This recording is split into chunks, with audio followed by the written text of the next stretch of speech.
TikTok, it's time to rock. Welcome to the show, folks. Welcome to a tribute show here on the channel. One of those difficult and interesting shows, Brad, that we've done over the years. It's a celebration, but also, bro, it's sadness, isn't it? It's a time for sadness as well. Yeah, it's not good when we lose our heroes, and it's not good to lose anyone really. Very sad, and it was a bit of a shock for me because I didn't really understand the extent of how bad him was injured or anything like that. I didn't realize he was on life support, and then I wake up and I find out he was turned off life support and he was gone, and I was a bit shocked. Must admit. How about yourself, John? How'd you? Did you know it was a bad way? Well, it was Monday morning our time, and just sort of it started with a couple of sort of people that sort of knew him, that people in the business saying, giving hints that this might have actually occurred. And then the next thing is TMZ.com, who are a bit of a crap outlet, but they're usually pretty good with their scoops, put out that he was on life support. And as it turns out, we found out later that though we were told that he'd had a fall in his studio and he was okay, but cancelling the dates that he had booked for the rest of the year. The truth was he had a second fall and injured himself quite badly and has been on hospitalised and in a bad way for the better part of a week or two. So it's since come out that people that were close to him, American DJ Eddie Trunk, also Bruce Kulick, another former Kiss guitarist, has come out and said that they were aware of the situation. And it was Bruce actually said it was torture for him because he had to sort of keep mum on the subject out of respect for everyone involved. But in the end, it really only took an hour or two from the first whispers that something might be, pretty bad with Ace that we had confirmation that he passed away. So and it is sad though. He wasn't a young man. He wasn't past it. He was still working. He was working on his next his third installment of his Origins cover album series, and he was gigging and he was working. It's not like someone that had his best work behind him. So as you said, Brad, sad to lose anyone, but definitely sad to lose someone who still had more to give. Yeah, 100%, John, and that's exactly the key, for us, and as fans, it's sad, but it gives us an opportunity here, the three of us to get together, and we've got some friends and family here in the chat with us. We've got Jonas in here with us, Sporty, Alta Pop from Germany is joining us again. Alan Toll, always a pleasure to see Alan, and obviously if you're watching on a replay, please subscribe to our channel and let us know what you think of Ace's music over the years and the bands and the projects that he's been into, because one of the great things that I've liked about Ace Frehley, Brad, we're all Les Paul players here, but he was definitely a fan, and we've got some pics courtesy of John that we'll throw up during the course of the show and talk about. But he was definitely, Brad, a Les Paul fanatic, wasn't he? Yeah, I mean, look, he was one of the coolest dudes on stage, really, with that Les Paul custom. I mean, when I first got into Kiss, well, when I was a young boy, You know, I was, you know, under the age of 10, and seeing pictures of them actually scared me a little bit. They scared me, but I was at the same time I was in awe of the look of them, and for some reason I was very, very naturally addicted to his guitars. I thought they were phenomenal, and I was this way before I was even into guitars, and just looking at these beauties that John supplied the pictures for. Yeah, there's some fantastic guitars there. And the through pickup thing really got me too, even, you know, as I got into guitar playing, and I was like fascinated with that. And I've actually played one of the Ace Frehley custom shop jobs that Oh, came out. really? I have played one, yeah, and a few times, and phenomenal guitar. But yeah, I think there was something very unique about Ace's playing. I mean, I could hear, you know, when I started playing guitar, I could hear a lot of my other heroes in his playing as well. A lot of Clapton, a lot of Jimmy Page. They were definites in there. I mean, without a Sure. doubt, that I could hear the licks, but at the same time, he made them his own as well. I think it was only natural for him to take those things, those Chuck Berry style licks and the Eric Clapton Cream era licks and Jimmy Page and Jeff Beck even, and those vibratos and everything, and the fills and everything they used to do in the Kiss material was why I liked Kiss, really. Was a big part of the reason why, you know, I've seen Kiss a few times, and with Ace Frehley playing in the 90s, 95, 96 in Sydney, when they did their reunion and stuff. And I thought it was like going back to my childhood as a young fella, watching all the Kiss stuff and being, you know, watching that footage, even some of the black and white footage of them in the early days, you know, playing Parasite Lady and She and all those sort of songs, the good stuff, I call it. And I still listen to, you know, the early Kiss stuff, you know, every couple of months or whatever it goes on. I've played with a Kiss tribute band as well, and you know, I've got up on stage with them, and that was a fun experience. And the gentleman that played the Ace Frehley in that show, still a good friend. I've actually just been chatting to him again recently, and since Ace died, we've messaged a few times, and we're going to catch up and things like that. So, but yeah, the band was called Kisstroyer, and they were really, really big original lineup sort of tribute. They really went the full hog, the costume, the pyrotechnics. I think there was something ultra cool about Ace too. He created something that a lot of guitarists hadn't done, which was showmanship. He put a lot of different showmanship in his playing on stage. I mean, from pyrotechnics to smoking guitars, but the costume, the way he used to sort of do with his finger, and just a lot of cool stuff. I know there was always showmen leading up to Kiss coming out, but he took it to another level.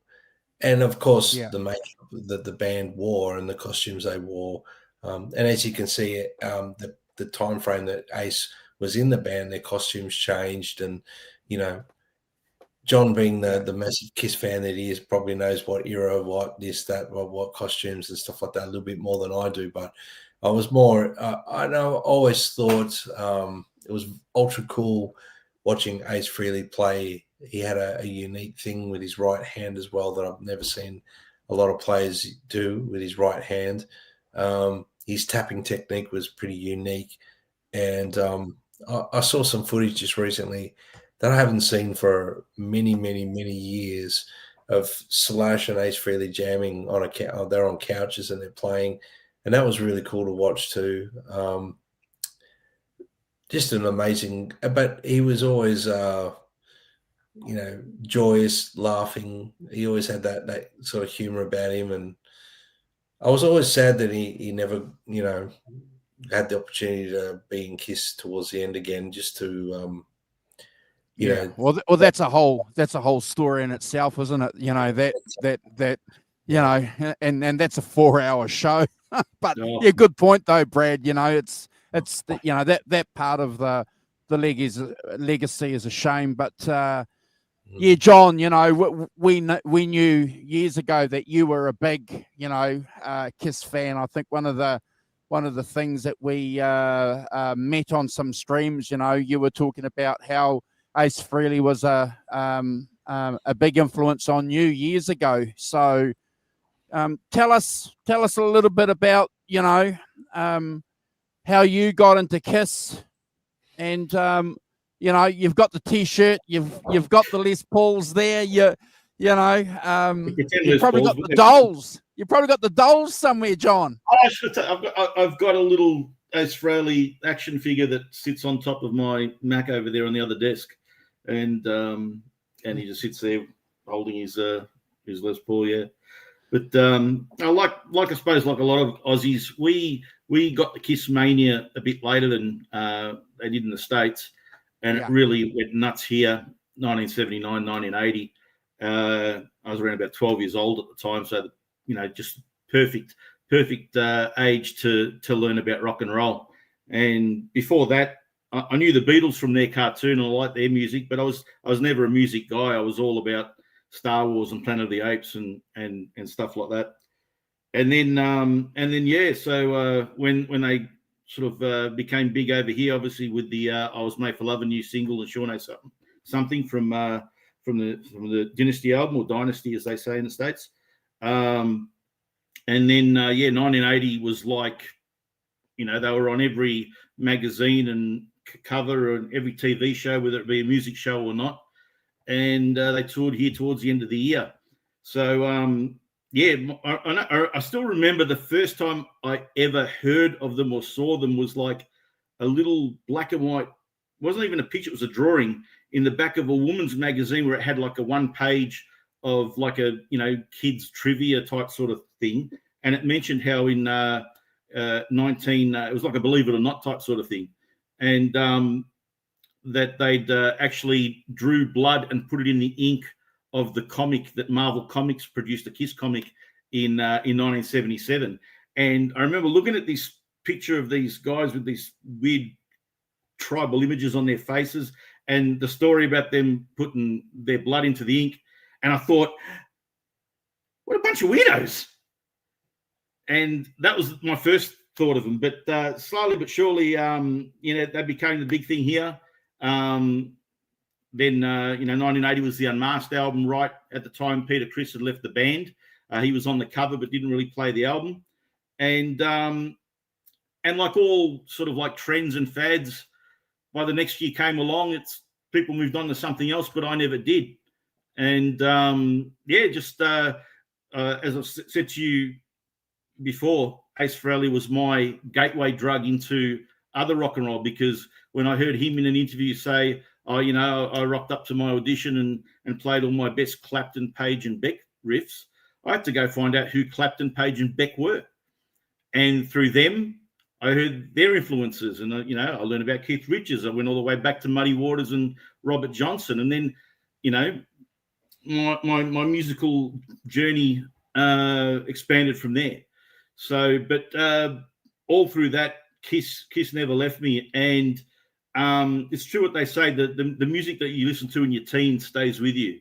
And as good as some other stuff that I've ever heard come afterwards, it's not just the music anymore. It's the memories. It's the I've always said music is like that proverbial tree in the forest. It doesn't make a sound until it hits someone's eardrum. And the whole point of it hitting your eardrum, making that sound, is it elicits an emotion in you. And that's where the real magic happens. The music's just a conduit to find that magic and to open up us from, you know, someone who's just being to someone who's feeling something. And man, this stuff just keeps doing it for me. When I put a record or a tape or a CD or stream an MP3 or whatever, there's no makeup, there's no costumes, there's no bombs. The songs are there, the music's there, and I love it. Yeah, I agree, John. I agree. Andrew, the whole Kiss thing, I mean, when we were a lot younger, when Ace was part of the band, What was it like for you in New Zealand, Andrew? Was it a big thing when Kiss were in, when Ace Frehley was still part of the band? Was it a big thing in New Zealand there, or was it something that catched on a bit later, like John said in Australia? He was a bit later. We caught on to it. Was it like that in New Zealand? Yeah, exactly the same as John said. Yeah, there was no. If people were listening to Kiss, mate, it was because they were rock and roll fans anyway. But the popular version of the band, or the king movement for them, was definitely the Dynasty album. I was not around the same age that John was, and I Was Made for Loving You was played at the school discos. It was played at the roller skating rink, and it was the song that you chased the girl after, because you wanted to tonight.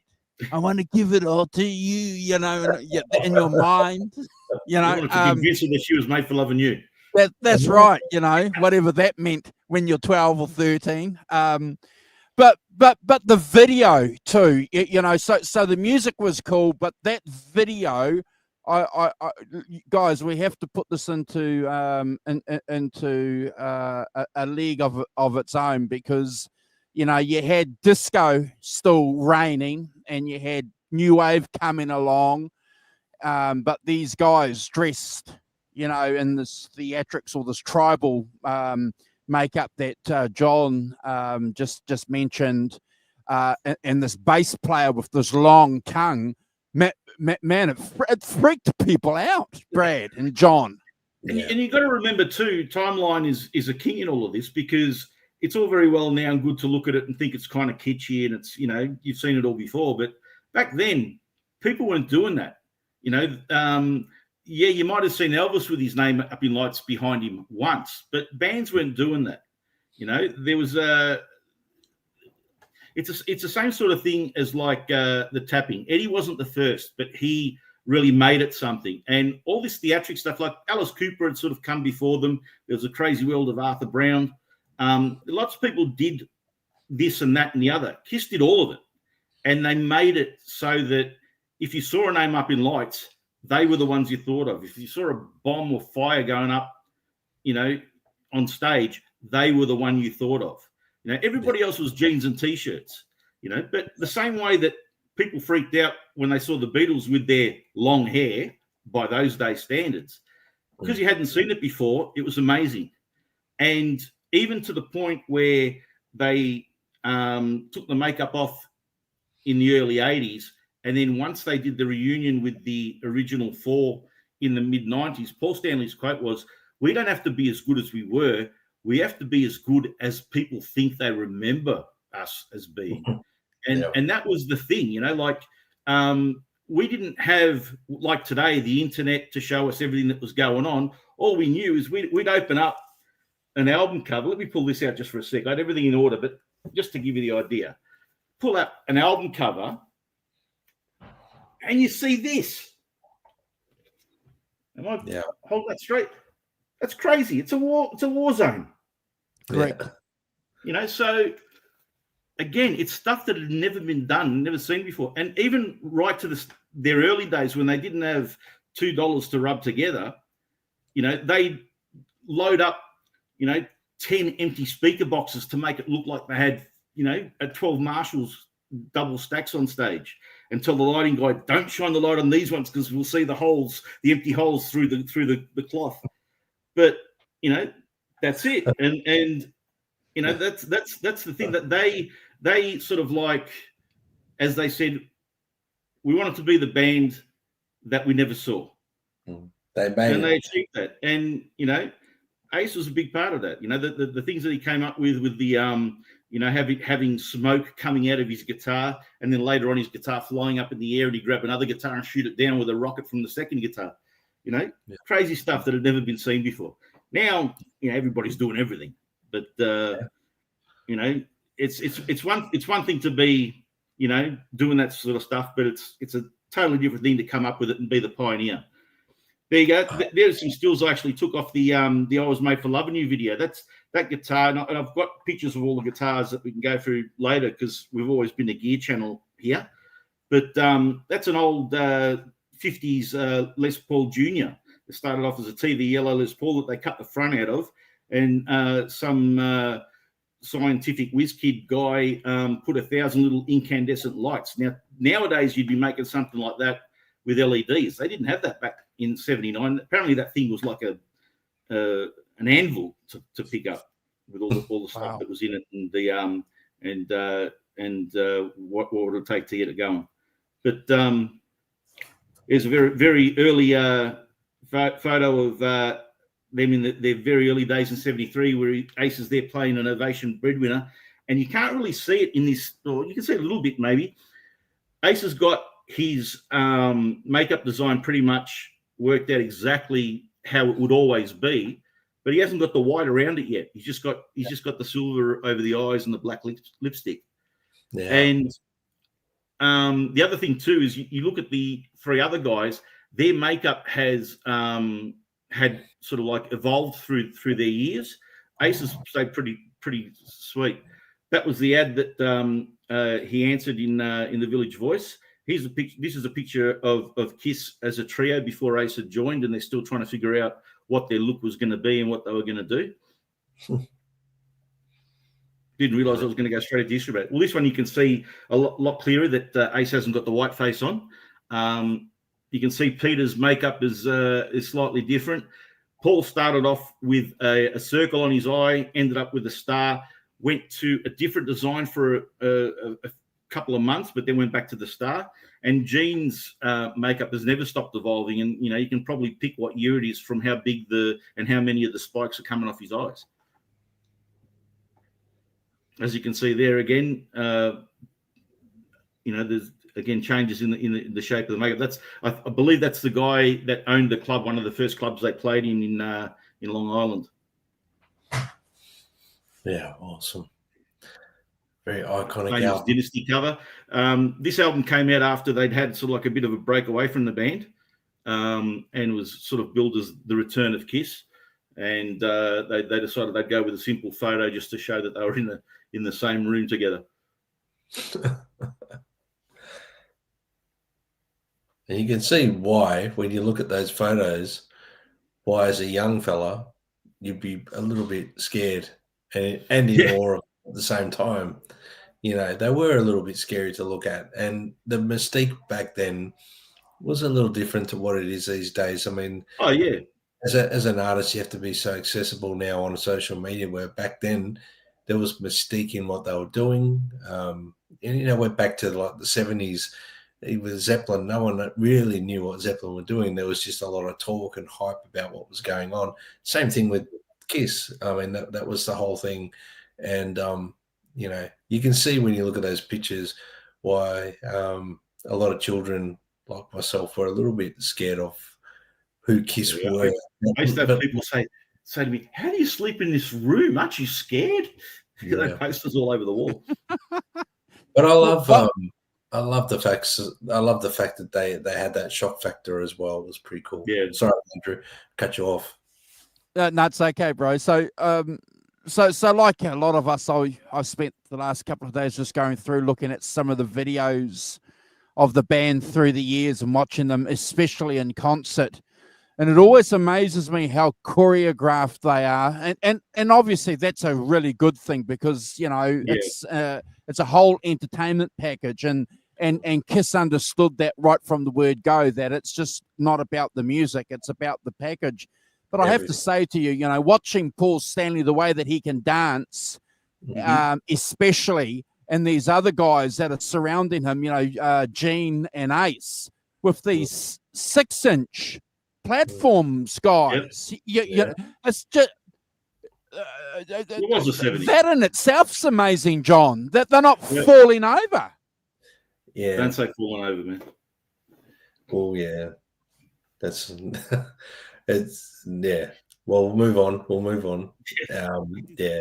It was always a thing to watch them on stage was pretty unique because no one was really doing. I mean, the whole glam era in the 70s, there was the glam era, people wearing, tights and high heels and makeup and stuff like that. But they took it down a different path, I think. And Yeah.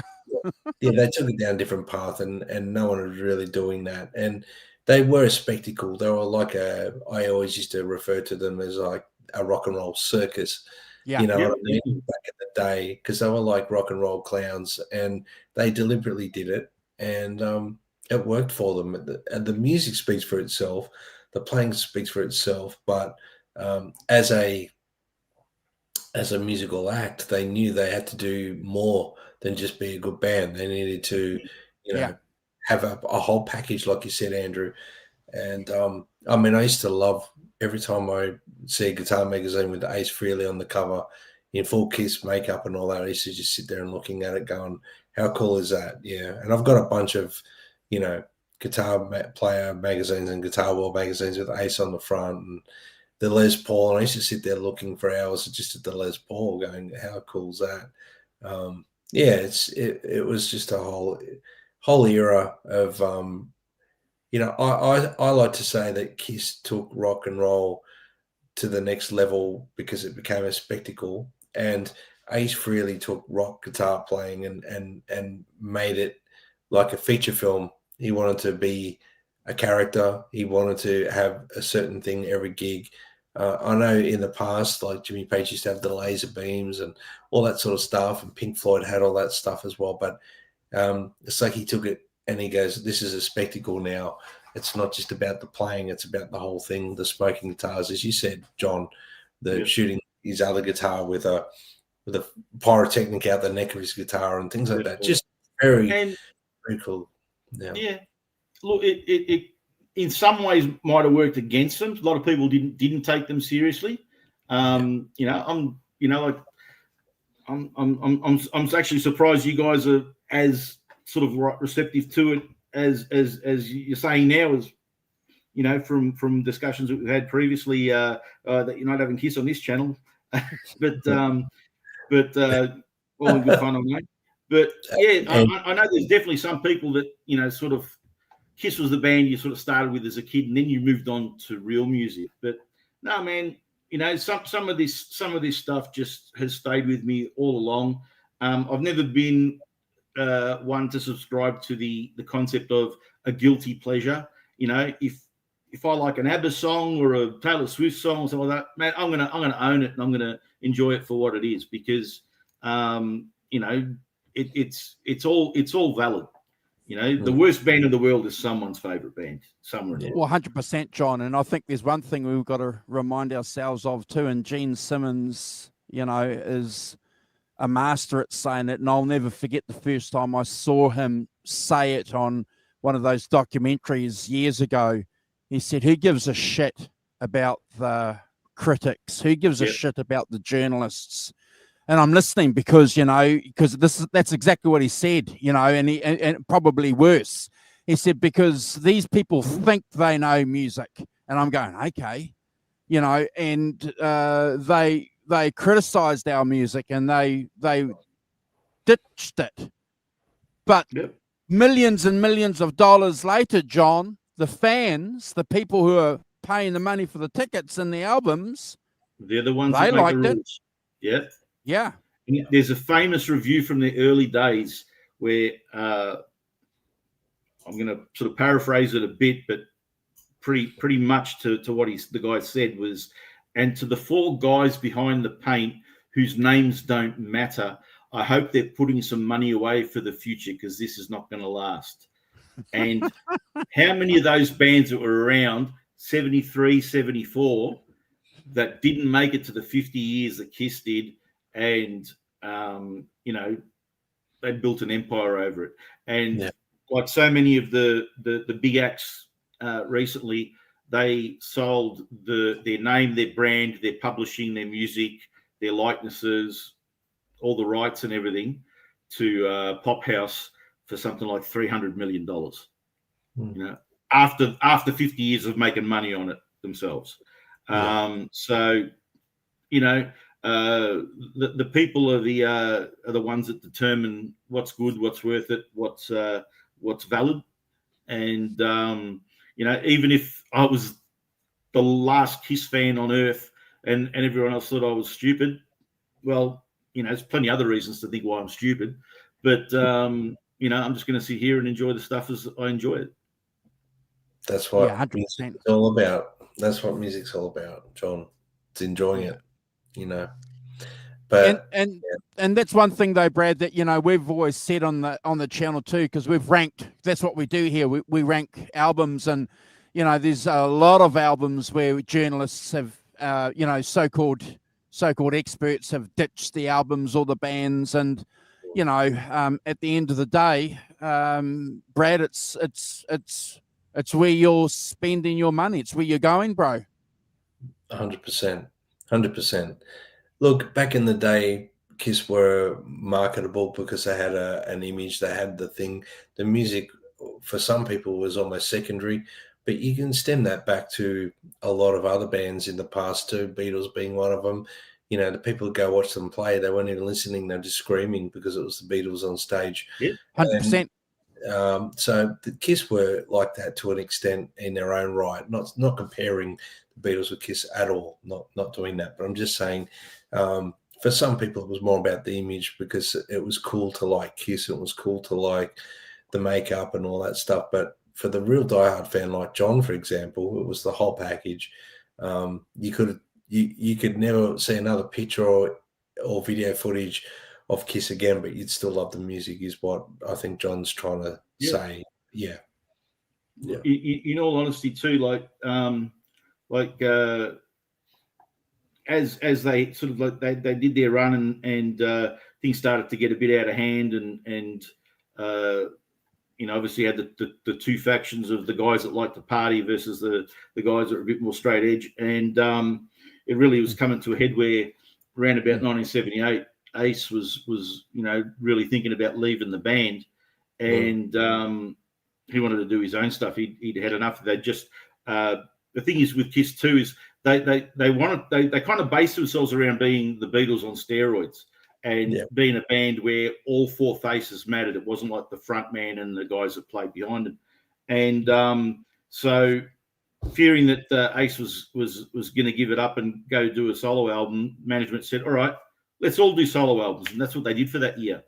And I think still to this day, they're the only band where every member of the band put out a solo album on the same day. And to varying sort of results, Peter's album was a very almost a Yacht Rocky type sort of laid back album. Gene's album had like 1,000,001 guest stars. Let me just check the credits on the back because I think I might have done backing vocals on it. No, I didn't. But with Ace's album, if Ace Frehley had never joined Kiss and he was just Paul Frehley and he put out this album with no makeup, just jeans and a T-shirt, had these 9 songs and then disappeared, never to be heard from again, he'd still be a legend because that album is freaking fantastic. Paul's album's really good. And it sounds like a Kiss album because Paul already was like the singer and writer of half the Kiss songs. Yeah. So pretty much he's going to bring what he brought. Up until this stage, Ace had written a song, or two on every album, but it took him until the 6th studio album to finally do a lead vocal. Songs that you mentioned before, Parasite, he got Gene to sing it. Strange Ways from their second album that had that amazing backwards guitar solo, got Peter to sing it. But Ace finally did his vocal debut with the song Shock Me that became his signature tune. Yeah. But everybody marvels at his solo album. And I tell you, that's one album that I'm constantly listening to. It's even if I'm listening to a playlist, it's going to be 3 or 4 songs that are just randomly popping up there. And I hear him every day. There you go. I agree, actually, because the solo album from Ace Frehley, out of the 4 solo albums that were released, is my favorite too, out of the 4 of them.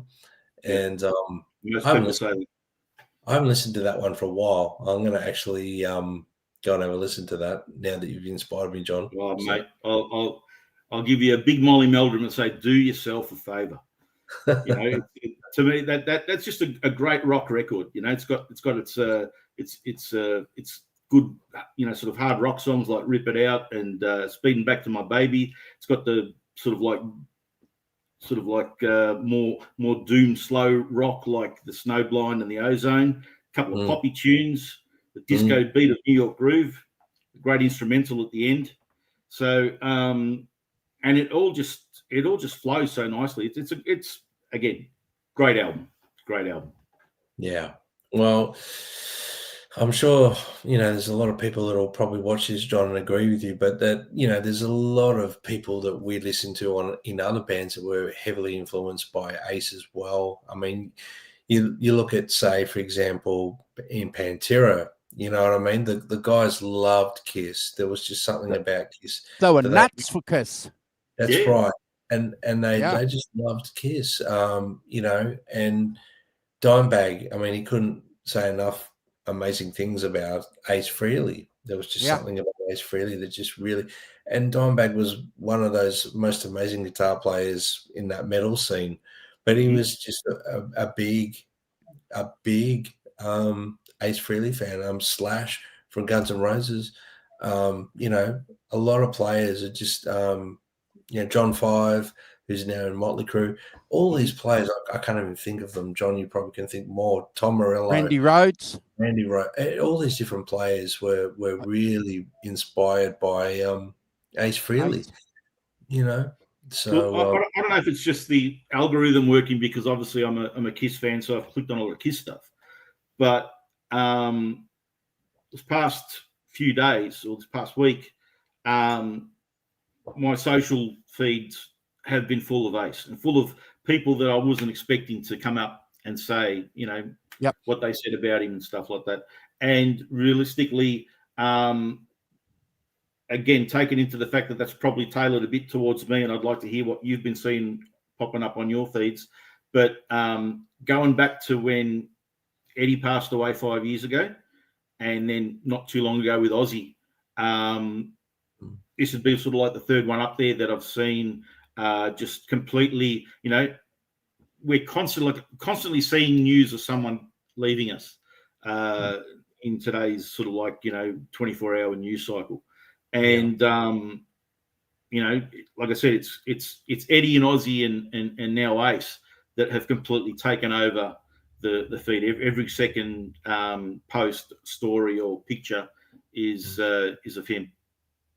Yeah, I agree. There's actually, you know, it must be on Instagram in particular. I'm scrolling and there's pretty much every second or third post is someone talking about Ace, or it's Ace Frehley, or it's a tribute to Ace's laugh, or it's like, it's just, there's some really cool stuff floating around. It's good to be reminded of how cool Ace was, you know, for those little 5-second reminders that pop up in your socials. But yeah, it's very sad news. And I mean, it'd be interesting, you know, if he was working on some material in the studio, if any of it sees the light, which would be nice to know that he got some material out before he passed.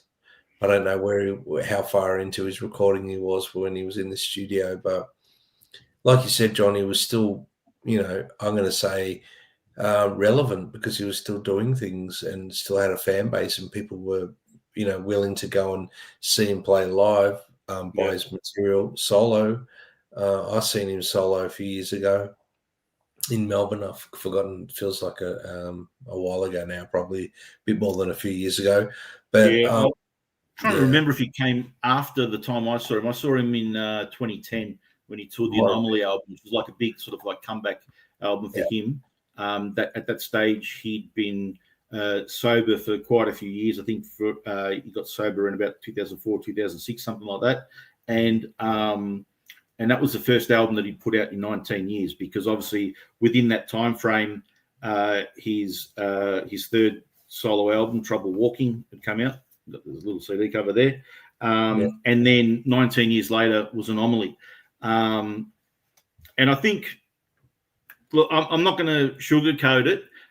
Ace wasn't sort of like a real studious sort of like a disciple of his craft, and you pull out those videos from the early to mid 70s, and he was doing some amazing stuff. Like it wasn't super groundbreaking stuff like that. You could upset a few people by saying I can tell you go see the Midnight Special where he's actually doing a bit of tapping back in 1974. So some people will argue that someone else invented that, but towards his later years, it's been a bit more sort of like resting on his laurels and pulling out the same old licks and stuff like that, being a bit sloppy. I like to remember, like, the fiery young Ace, and but to his credit too, he was still doing what he was doing, and the people were still going to see him. And studio wise, he was still pretty good. Again, nothing new on his albums, but his last album, 10,000 Volts, that came out a couple of years ago, actually was pretty much a step up from the previous two. He'd been helped out with by Steve Brown from the band Trickster, who I don't know how much of the heavy lifting was done by Steve, but definitely you can tell when Ace is in there and playing his licks.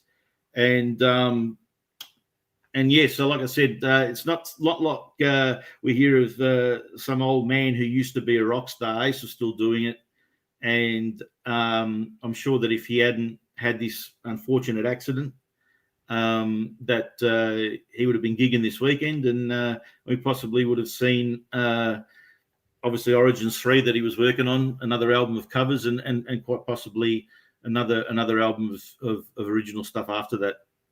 But you're right, John.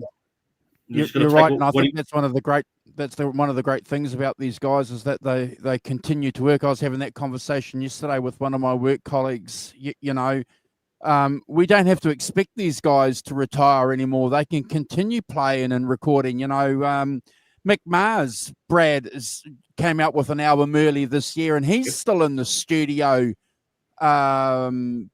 recording and playing. And he was doing an interview for Ernie Ball the other day, saying that what else is he going to do?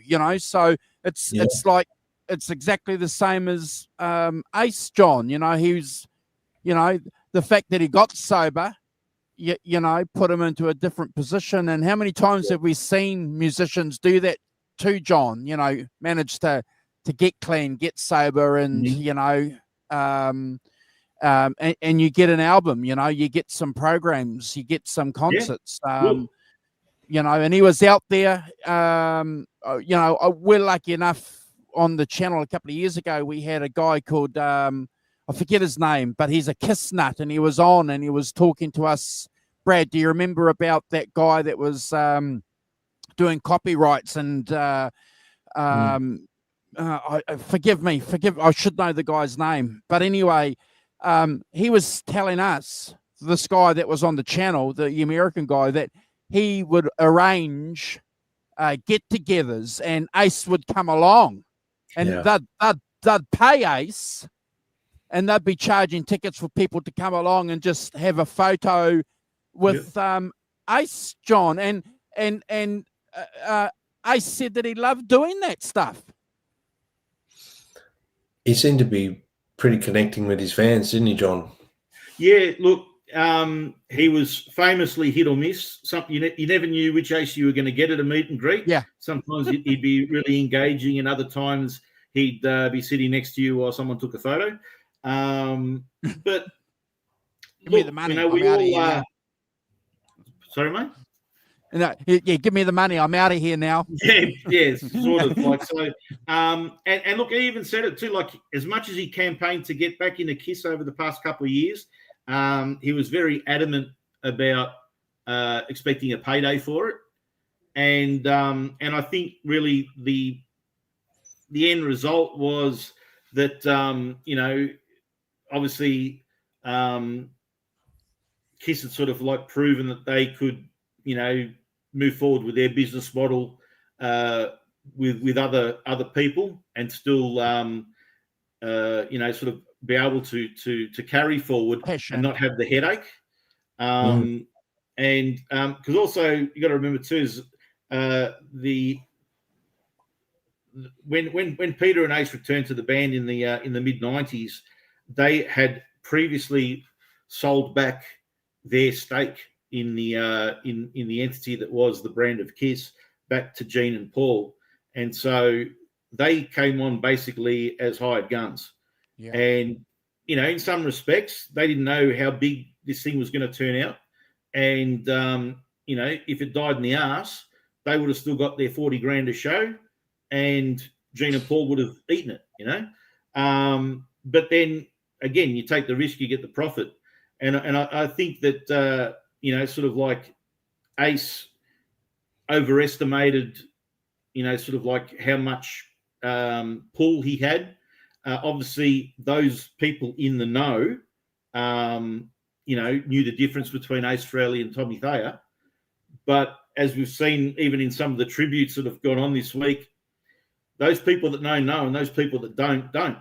Because I've seen, sort of like a couple of photos of Tommy up on the tributes as well. So, in the end, they had a difference of opinion that way. And look, it's sort of well documented that at the time they came back at the reunion tour in 1995, 96, the guys were pretty much on fire. But by the time they'd had their third tour together, with the second tour was the Psycho Circus tour with the album that was the big reunion album that they didn't really play on that much, and then the first farewell to the original band tour, and things pretty much didn't really end that nicely between them all. So look, Ace definitely wasn't going to just do it for free. No. And in the end, I think there's been an interview where he said he kind of regretted not sort of like, sort of maybe negotiating a bit more, sort of like not as hard and maybe coming to a middle ground. But I think there was a bit of a few things said also. Yeah. And again, I don't know if by the time we put Ace and Peter back in the Get Up and got them going, would they really, be able to do the type of tour that the End of the Road tour ended up being? So anyway, what ifs are what ifs. But in the end, we got what we got, and you look back at Ace's body of work, and he's definitely the most productive out of the band than any of the other guys. And most of it's good, some of it's great, a bit of it's a bit below par.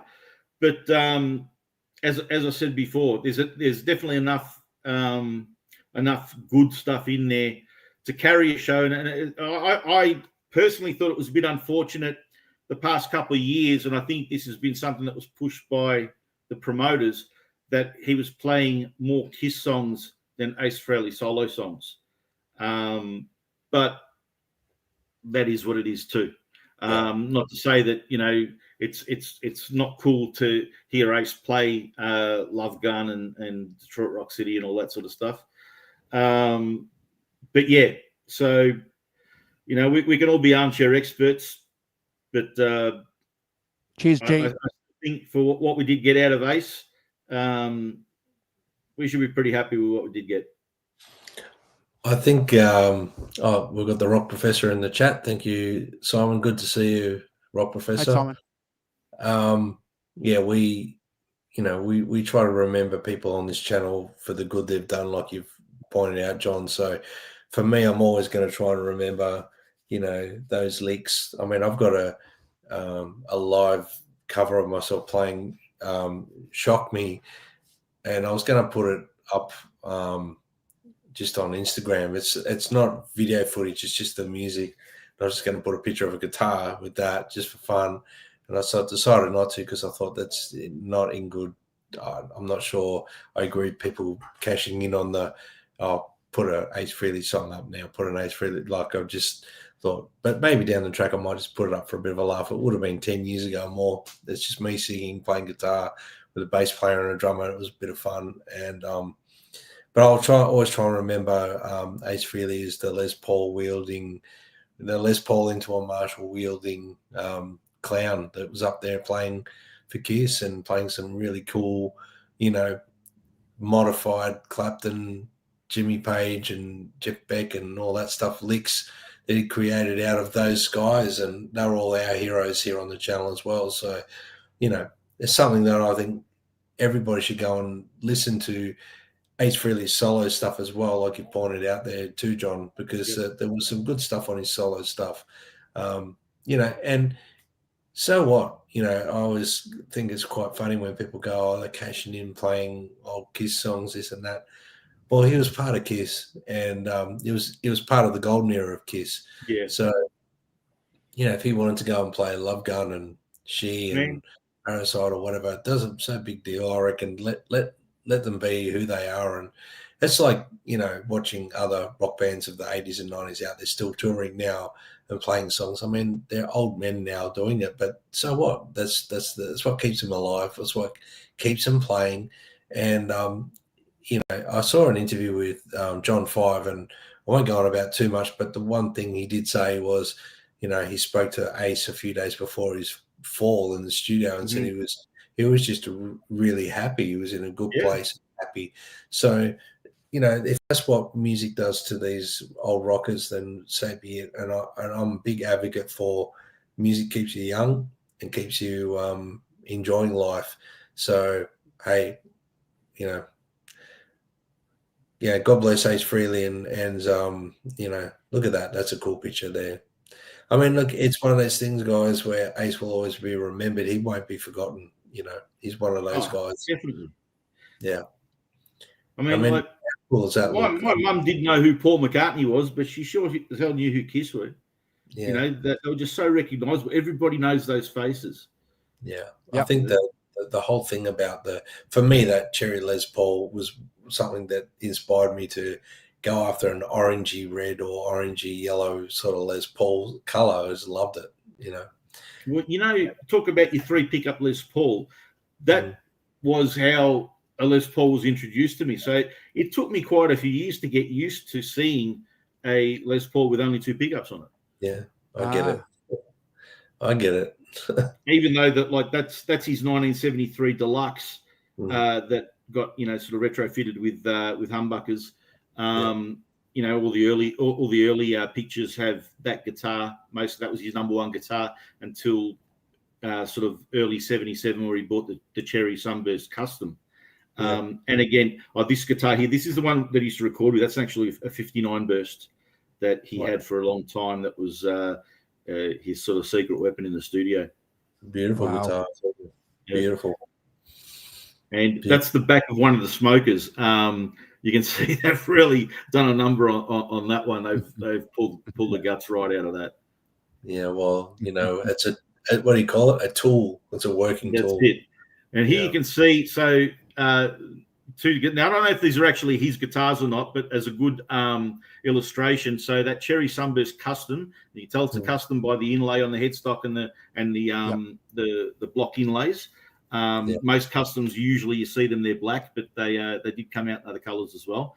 And that was the basis for his signature series, which had his solo album face on the headstock and lightning bolt inlays on it as well. And also his custom was a plain top, whereas most of the I think all of the signature models were sort of that flame tiger stripe maple. Yeah. I love that. I love the lightning bolt inlays. I thought that was very cool when they did that. Very cool. Very cool. Yeah. And this is the iconic shot. This is 1978. They had the Alive 2 poster series where each member had their one picture. But man, you couldn't just pose any better than that. You couldn't ask for it. That's just like, I think who does that? I think every band had that picture on their wall, didn't they? Really. I know I did it at one point in my, youth. Now this is a very important pic because I want to show you something. Have a look. See, you can see the Telecaster there. One thing I'll say to you that one of Ace's tricks was always doubling his recording with either a Strat or a Tele to put a bit of that sound into the thing. But next to that Telecaster, you see that black double cut? Yep. Yes. Right.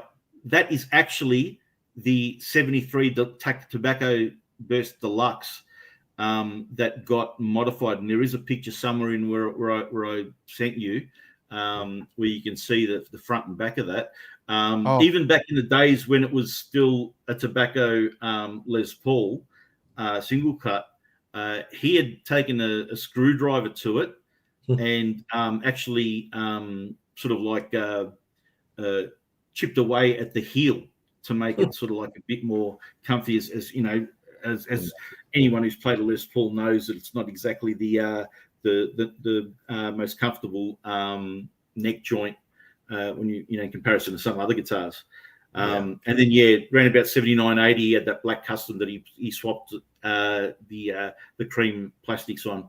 And despite always going for the 3 pickup look, Ace famously only ever played on his bridge pickup. His stage stuff was a DiMarzio Super Distortion humbucker in the bridge, and so basically some of his stage guitars, the middle pickup was a dummy. It wasn't even a real pickup. Really?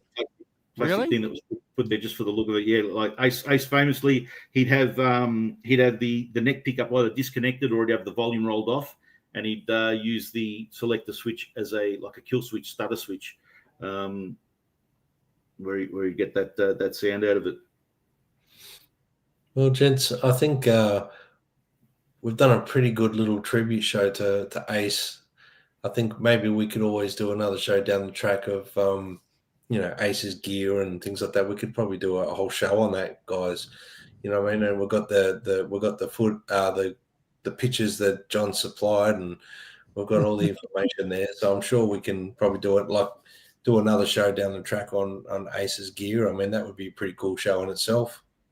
Yeah, I appreciate John, you flicking those through and joining us, and just want to remind folks too, while they're here, that we've got no Sunday show this Sunday. It's a long weekend here in New Zealand, so I've got some things I have to do.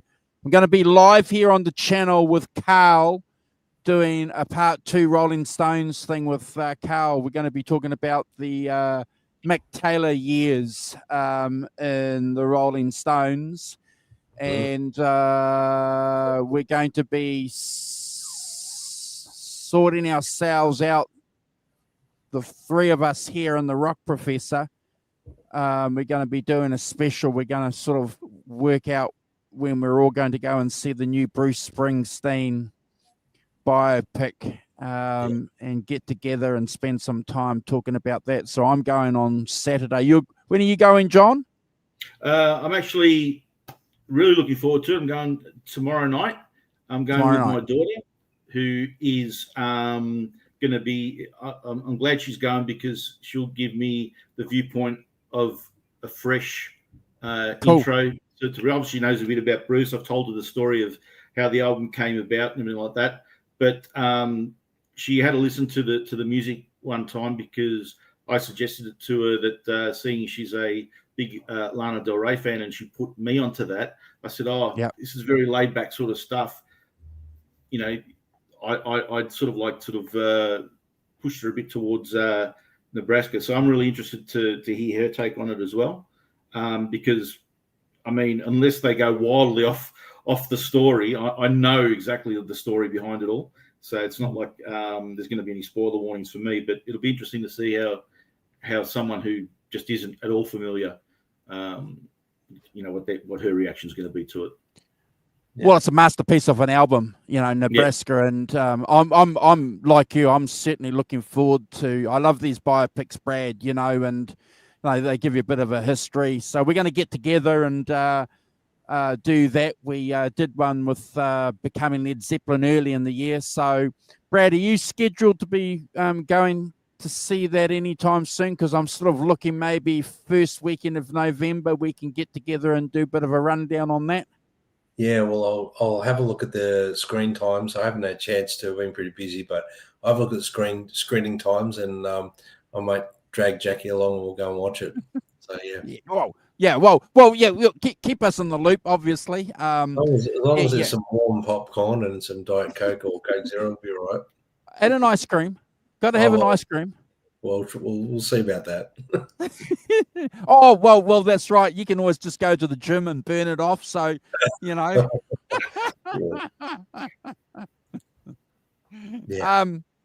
Thank you, John. Thanks for hanging out with us. Thank you, man. In all honesty, through previous discussions, I didn't really think something like this would happen. So I'm glad you suggested it. You surprised the hell out of me in the chat the other day when you actually said that you listen to some of this stuff. So obviously you've been shit stirring me a bit over the past couple of years. But if you know Andrew now, John, he likes to shit stir. So yeah, I can always tell when he's talking shit. His lips are moving. Yeah. One thing though about Ace before we go though is, you know, it's very clear, as John said at the beginning of the show, who his influences were, you know, and if you break down his playing, you know, he plays pentatonic scales, you know, he's in the box, you know, there's 3 great short guitar solos in the history of rock and roll music. Eric Clapton's Forever Man's one of them, and I Was Made for Loving You. That guitar solo, John's 30 seconds, probably even less than 30 seconds. What a defining guitar solo for that era. Incredible.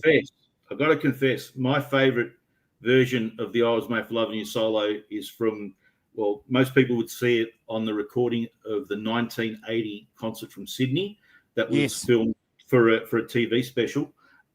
So at that stage, I had Unmasked, and I had I might have had Alive 2 by then. It was my second album that I bought. And then also I set up a little cassette recorder in front of the TV. This predates VCRs here, and just recorded the sound of that TV special that came out in February 81. And it's actually a bit more of an extended version of the I Was Made for Loving You solo, which they played a little bit faster in concert back then. And look, there's some great stuff to listen to. For those of you that are watching live, or even people that will watch a replay later, I'm going to jump in the comments, put in a couple of suggestions of tracks to listen to for some really good stuff. And there's also a really great website called acefreelyletspaul.com, which is really comprehensive on the gear. So pictures, history, cool stuff like that. Way more stuff that we've had a chance to cover on today's show. And anything else that I can think of, I'll throw down in the comments and hopefully spread the good word, because not only was he an influential guitarist, but definitely a showman, and something that he doesn't get enough credit for, one of the world's best plumbers. I'll explain that in the comments as well. All right. One other thing before we go, guys, and I'm looking at the time. I know that we're being out. I haven't come across anything that Gene Simmons has said. Have you guys heard or read? Has Gene come out? Yep. Look, there's been a bit of backlash. Some people sort of jumped on their throat, sort of saying, well, you didn't say anything nice about him while he was still with us. Has been a bit acrimonious lately.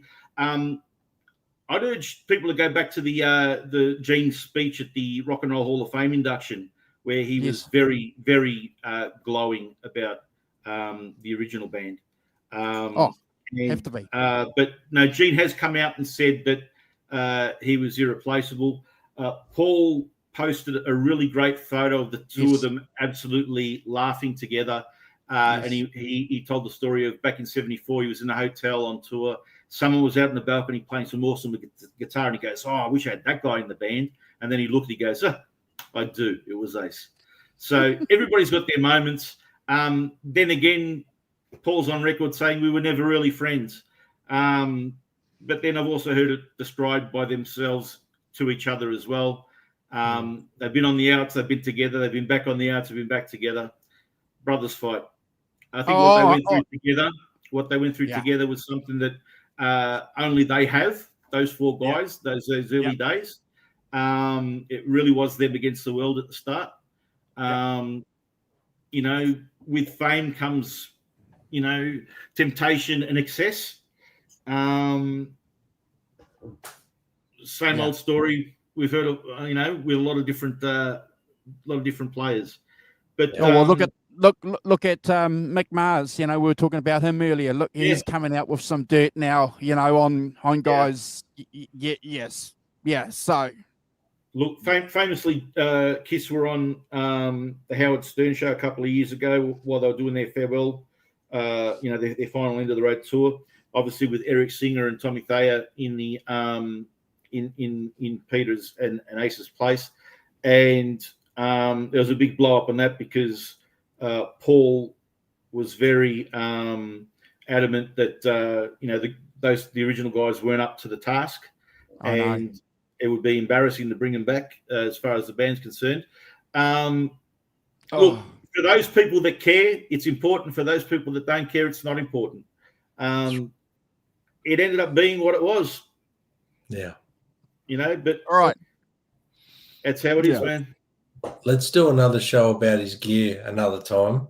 Yeah. I've got to run because I've got to feed a very hungry young little man who's going to kick my ass when I walk out of here.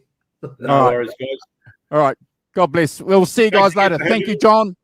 Thank you, Brad. Hey, turn around. Look. It's rock and roll.